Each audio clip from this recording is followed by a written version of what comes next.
Good evening and thanks for joining us on the Week in Review. I'm Nick Blumberg. More than 100 former federal prosecutors say Chicago's U.S. Attorney Andrew Boutros has tarnished the office. He's the leader of the office, and so, the buck stops with him. It stopped with every U.S. attorney that I ever served under. The collapse of the Broadview 6 case amid alleged prosecutor misconduct leads to charges against 2 defendants being dropped in the Loretto Hospital fraud prosecution. The only way to truly serve a student is to understand and embrace what makes each student and community unique. Chicago Public Schools CEO Macalyn King stands up for the district's inclusive policies in a combative Capitol Hill hearing. They didn't show up for the end of session. You got to work the hallways, as you know, in a very, very busy session. You've got to really talk to every legislator if you want to get something done. Governor J.B. Pritzker says despite some of the Bears' fumbles in seeking a stadium bill, he's happy to call a special session this summer. Meantime, a burning cross in Grant Park causes alarm and outrage. And 2 days of powerful storms, including reported tornadoes, wallop parts of Illinois, Indiana, and Wisconsin. And now to our Week in Review panel. Joining us are Alden Lowry of WBEZ, A.D. Quigg of the Chicago Tribune, Sasha Ann Simons, also of WBEZ, and freelance journalist Brandon Pope. Thank you all for being here. Let's get right to it. As we mentioned, the Chicago area and beyond, 2 days of really damaging storms. Heavy rain, high winds, some tornadoes reported. As of earlier this afternoon, some 140,000 ComEd customers still without power. What were things like where each of you were? Ooh, my power just came back on yesterday. Okay. Wow. Yeah, which is pretty wild. I was on a podcast and it just went all black. Oh, it's never a fun feeling in the middle of recording something. It wasn't. I was hot. I was really going. The worst possible moment. It's always when you're cooking that things get cut off. Yeah. No problem with the power for me, but I had a friend that was bringing something to me, I think it was Wednesday evening, and they were telling me about how they had to weave a completely different route because of all the trees that were blocking a number of different roadways. So. Yeah, I'm in the South Shore neighborhood, and it was pretty bad. Trees down, a lot of traffic lights out. As we speak right now, there's a massive tree outside my house that's still down, and there's a Mazda belonging to my neighbor across the street that's stuck underneath it. Jeez. Yeah. I sadly lost 3 potted plants. Hey, that's a tragedy unto Huge itself. tragedy, but no tree limbs on my car. But there was a tree limb that fell the first night. City came, took care of it. Another one fell. Again, exact same spot. Poor car crushed. Yeah, I'm on the 3rd floor on a very heavily tree-lined street, and there is a branch that is quite precarious that has not come down, but I'm just waiting for a crew to come by and take it because it's like another stiff wind, and it's done. Yeah, the city's OMC, Emergency Management Communications, issued a press release this week saying like over 12,000 essentially reports of downed trees. And just for context, when we had the derecho, if I pronounced that correctly, a couple of years back, there were maybe about 4,000 of those reports over a 3-day period. So we were really hit hard. Yeah, and obviously, homes and buildings leveled, all throughout Northwest Indiana, Northeastern Illinois, Southern Wisconsin. So a pretty intense system that came through, and hopefully that'll be the last of it. I'm sure no more summer storms. From your lips to God's ears. We'll knock on wood on that one. All right, Brandon, more than 100 ex-federal prosecutors signing a letter very sharply criticizing U.S. Attorney Andrew Boutros. Were you surprised to see them take such a public stand in this way? Well, no, when you think about the tone and tenor of what's happened overall with this Northern District office, but also nationally with the Department of Justice. This is a big number here coming out and questioning the leadership in the department itself, concerns about the future of the department and getting young prosecutors to come into the office in the future. They stopped short of calling for a resignation, so to speak, which was very interesting itself, but sharply questioning the judgment of Andrew Boutros, and we're seeing just this quick unraveling overall. Not just this case, there's a bank fraud case that's also being unraveled here and under the microscope because of the prosecutors that may have been involved there. And then, as we're going to talk about here soon, the Loretto Hospital case. Yeah, I was a little bit surprised that they didn't quite go as far as resignation. It's a lot of sharp words and tough talk. I guess he's being very defiant here and saying he's not going to resign. We also know that President Trump is probably not going to call for his resignation. It all, once again, calls into question what many have wondered. Is the department being weaponized politically? Has that impartiality that the courts are supposed to maintain disappeared overall? When you look at these transcripts that have come out and you read through those, at the questions that were lobbied to these grand jurors, it raises questions for sure. Yeah, how about those grand jury transcripts, Alden, that we saw in the Broadview 6 case? One of the grand jurors referring to something as a crock with another couple words on there. I mean, as a layperson reading some of these accounts, it certainly appears like there's potential prosecutor misconduct there. I mean, what was your reaction? Yeah, I mean, the judge, April Perry, I think said it pretty plainly. This was some of the most egregious examples. She said she was very troubled by what she saw. And this is a process that is largely really kind of out of view for a lot of lay people, as you're saying. And so the fact that this is the beginning of the process, right? And supposedly these folks just, in the district, wherever this is taking place, and, do we have enough to bring charges? And people were pushing back repeatedly in this particular case, and the vouching that was done allegedly by Mecklenburg, hey, I wouldn't bring this case forward if we didn't believe that we had something strong here. Just really raises questions about whether or not there is something more that's motivating this beyond the details and the facts of the case. And when you read through that too, there are almost some perceived threats, like, hey, if you have some issues with how you feel about, there's the door right there, and that right there is raising a lot of questions about the impartiality itself too. That's kind of leading on the jurors. You're not really supposed to do that. Well, the attorney for the Broadview 6 basically said that's problematic on its own, but the cover-up is as bad. So they knew that it was wrong. They attempted to hide it from the judge. That's as problematic as the vouching that they saw in the transcripts. Yeah, if they hadn't gone through and made all these redactions and perhaps, copped to some of this stuff and said, okay, maybe we crossed the line here a little bit, that's one thing. But yeah, the cover-up is often worse than the potential crime. It also doesn't help when you have a prosecutor say literally, well, I'm not supposed to do this. Right. I never do this, but not necessarily a great look. And as we mentioned, AD, the fallout from this going beyond Broadview 6, there's the Loretto COVID fraud case, 2 defendants seeing their charges dropped, key executives trial looking to be delayed. I mean, the reporting from Block Club and other folks on this has been pretty extensive. It certainly seemed like there was a tight case. Yeah, I mean, is this prosecutors fumbling here?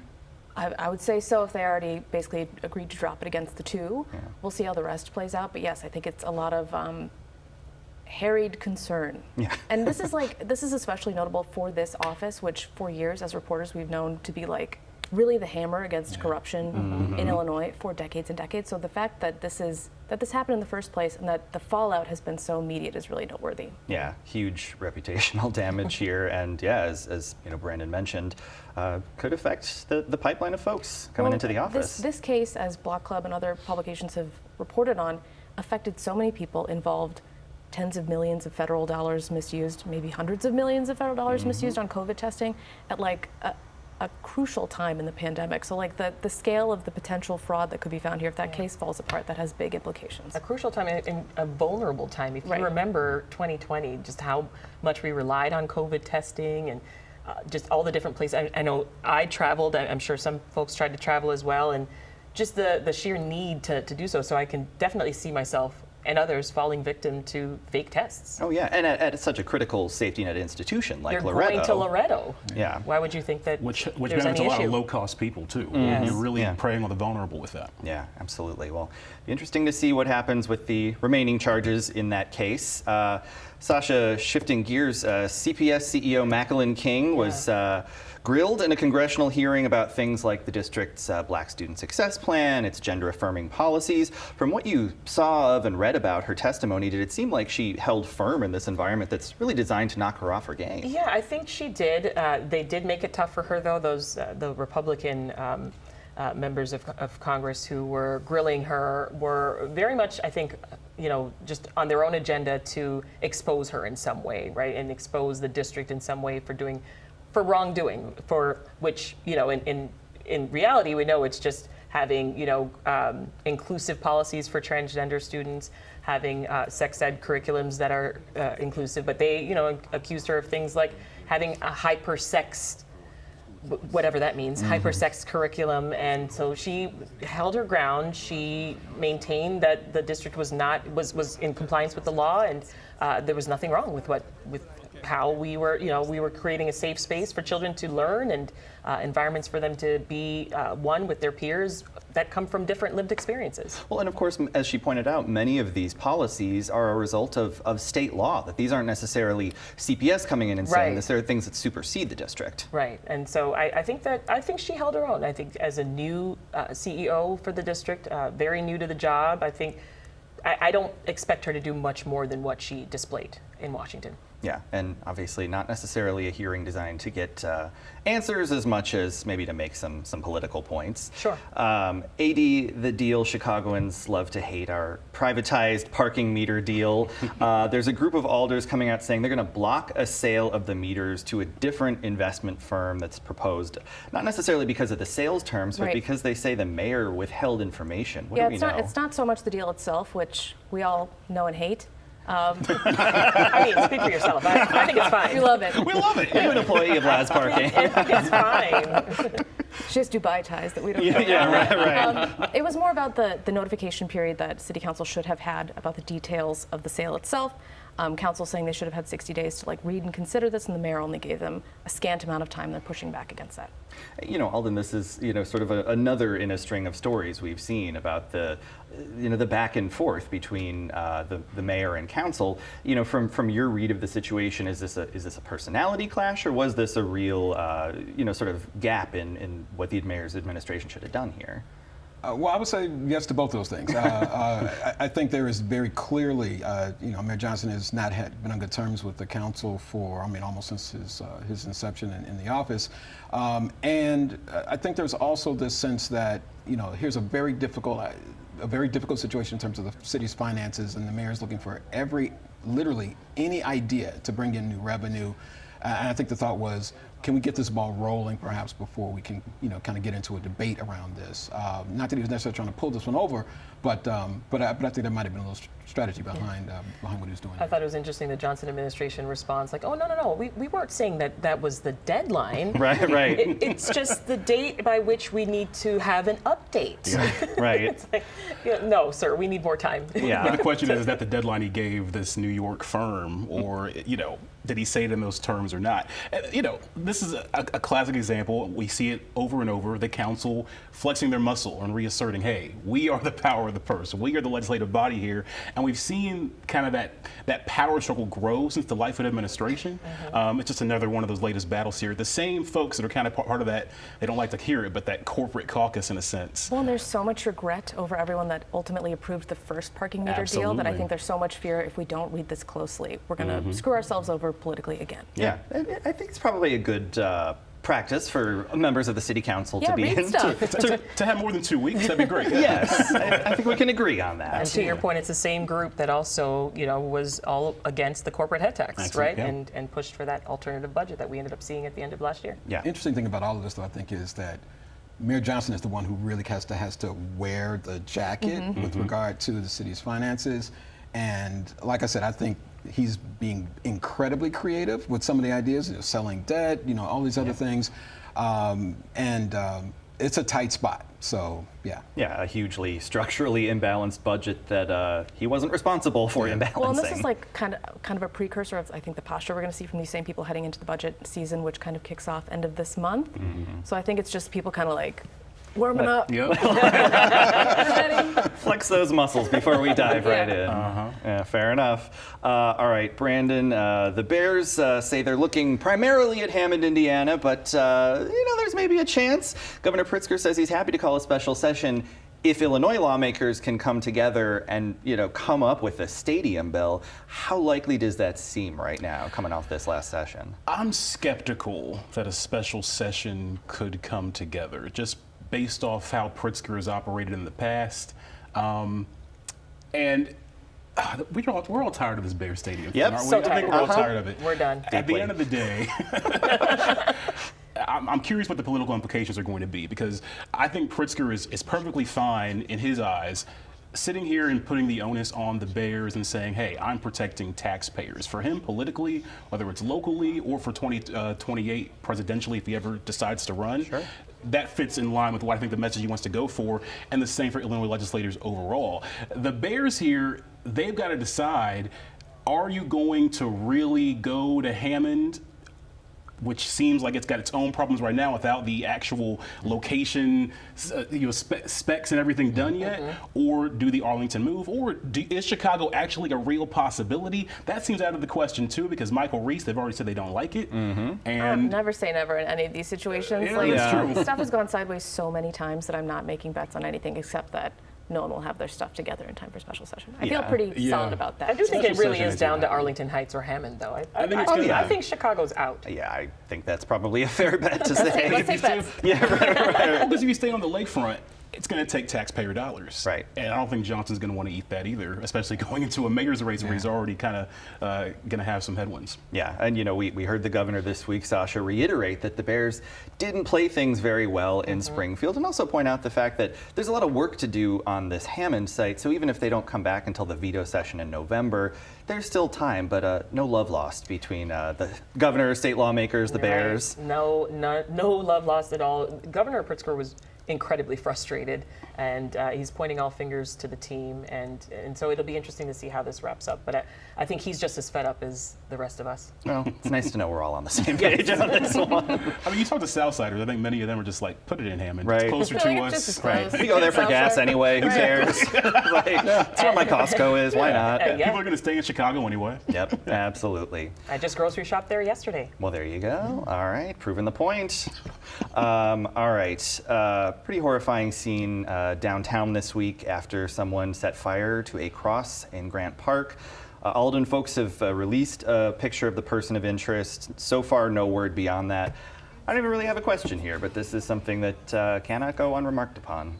For sure, and I don't think it even requires a question. I think just the mere image, the video, even just saying, there was a burning cross in Grant Park, in downtown Chicago in 2026, kind of says it all.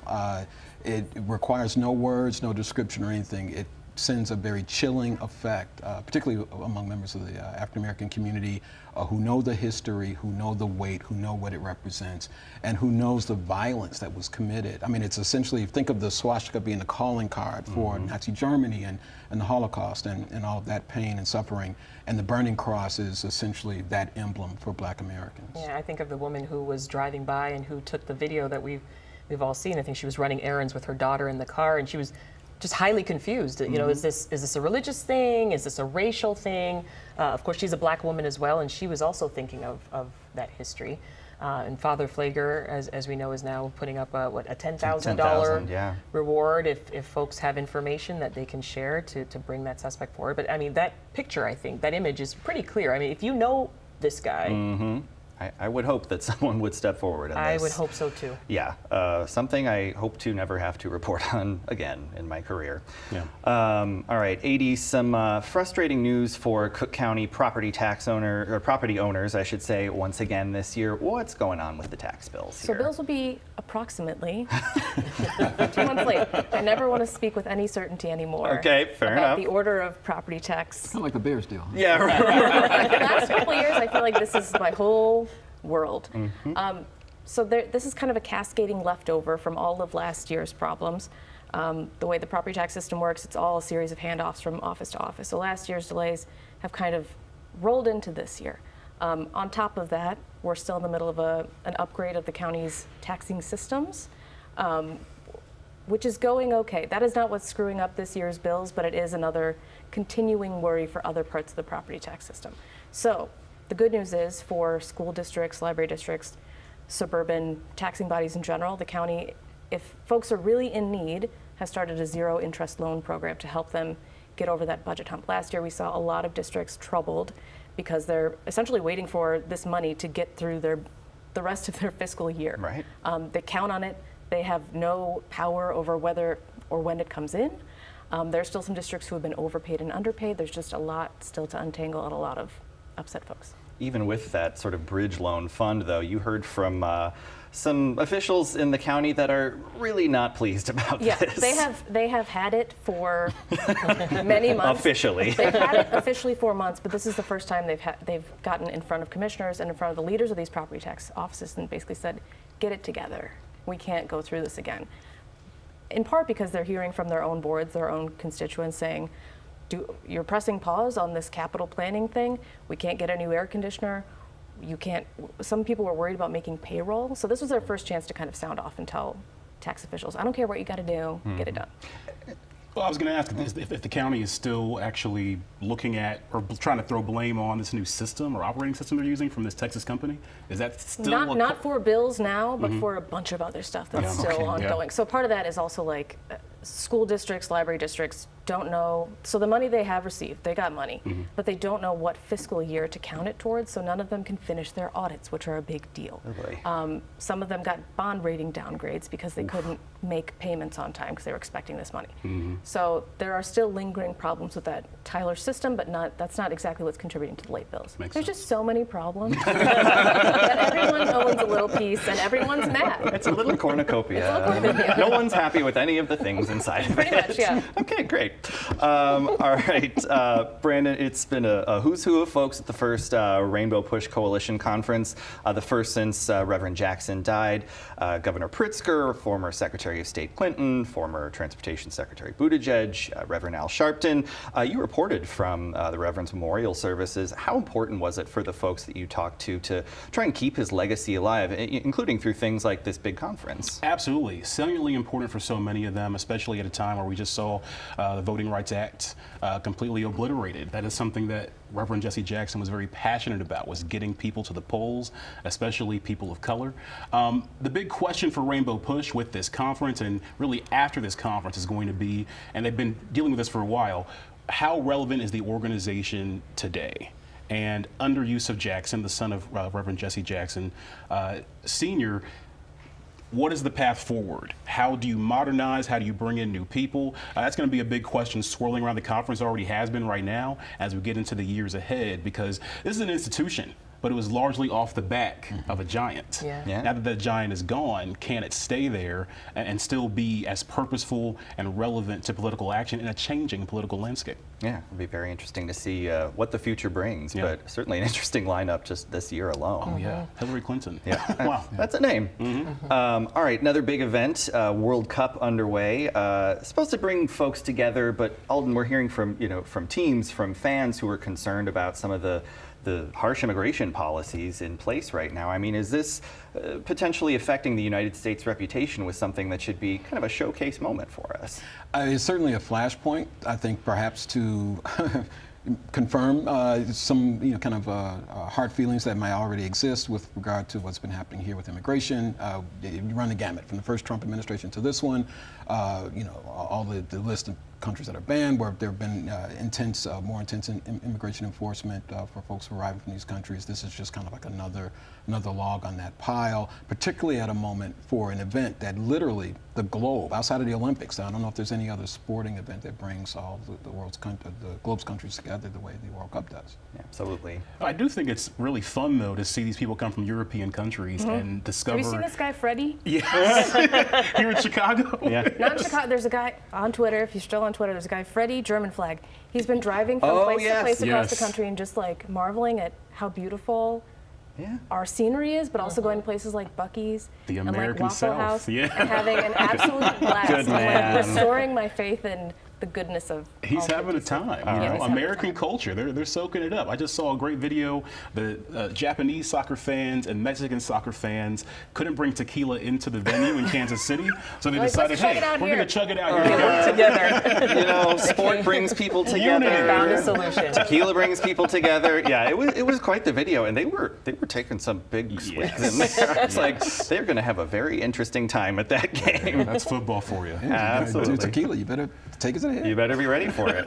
Well, no tequila out here on the set tonight, but we did have a great time with the four of you. That's what I came here for. Unfortunately, we are. I know. Next time, we are out of time. So our thanks to Alden Lowry, A.D. Quigg, Sasha Ann Simons, and Brandon Pope. And we're back to wrap things up right after this.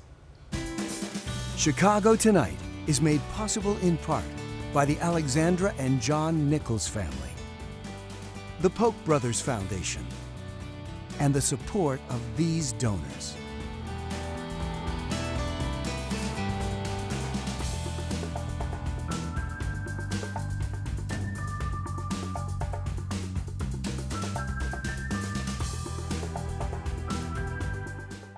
And that's our show for this Friday night. Be sure to join us next Thursday for Chicago Tonight, opening day in Jackson Park. We'll have an inside look at the Obama Presidential Center as it opens on the city's south side.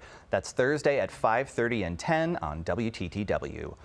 Now for all of us here at the Week in Review, I'm Nick Blumberg. Thank you for watching. Stay healthy, stay safe, and stay informed. Have a great weekend.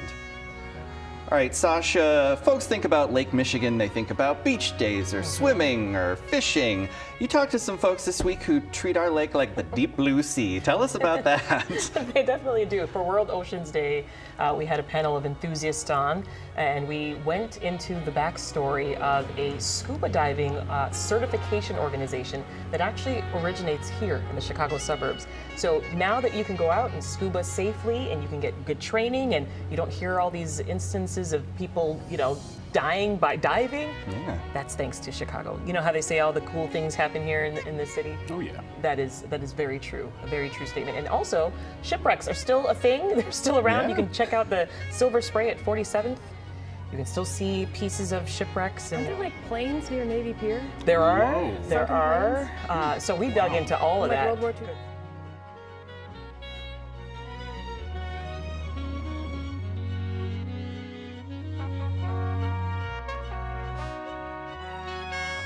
Closed captioning is made possible by Robert A. Clifford and Clifford Law Offices, a Chicago personal injury and wrongful death firm that serves the needs of clients in the Chicago area and throughout the nation.